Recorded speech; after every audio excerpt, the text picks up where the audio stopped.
It was about 12 years ago when three friends, myself included, were driving out toward a small fishing town called Branch, Newfoundland. The town was a good 2.5-hour drive from St. John's, and we were on the road that night for something simple, picking up a car that my friend's uncle had been working on at a cabin. Nothing about the night suggested anything unusual. The sky was clear when we left, the air cool, and the long stretch of highway ahead of us was something we knew well. D was driving ahead in his own car, his headlights slicing through the night. I was in the second car with M, trailing just close enough to stay in the beam of D's high beams. The road wound through patches of dense forest where shadows seemed to swallow the light, and all three of us knew this was the kind of hour when moose like to cross without warning. So our eyes scanned constantly, left and right, searching the tree lines for sudden movement. Sure enough, not even 10 minutes into that lonely stretch, a mother moose and her calf wandered directly across the road. Both cars slowed immediately. There was a quiet tension in the air as we waited, watching those massive dark bodies disappear into the forest.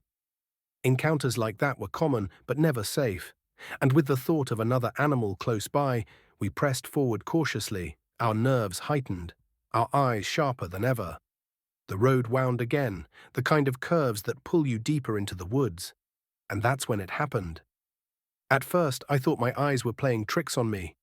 In the ditch on the left-hand side of the road, half swallowed by the dark, stood something massive. When D's headlights swung across the ditch, they lit up a figure. It was no moose, and it was no bear. It was standing upright, tall, muscular, covered in dark hair. And its shape, its presence, was undeniably human-like. The sight froze us instantly. M's grip on the steering wheel tightened, and I remember my breath catching in my throat. As the lights caught its face, its eyes flashed green in the beams, reflecting the way an animal's eyes do at night. But these eyes weren't dumb or panicked. They were aware. They locked with ours. I sat there, staring back at this towering shape from the passenger seat of the car, realizing it was standing at nearly eye level with me, despite being down in the ditch. Then, as if it were nothing, the figure turned its head. Just like in the old Patterson-Gimlin film, and in 2 effortless strides, it disappeared into the wall of trees. No hesitation, no stumbling, just raw, powerful movement. The silence in our car was crushing. None of us spoke. M kept his eyes on the road, his knuckles white against the wheel, while I turned to look back, but all that remained was the glow of our taillights against the dark. We had no cell phones at the time, so we drove on in stunned silence until we reached an old train bridge near a waterfall, a familiar stopping point. There we pulled alongside D's car. The windows rolled down slowly, and for a moment none of us knew what to say. Then D leaned over, his voice breaking the silence with words I'll never forget. "Did you guys see the hairy, naked man in the ditch?" We stared back at him, speechless.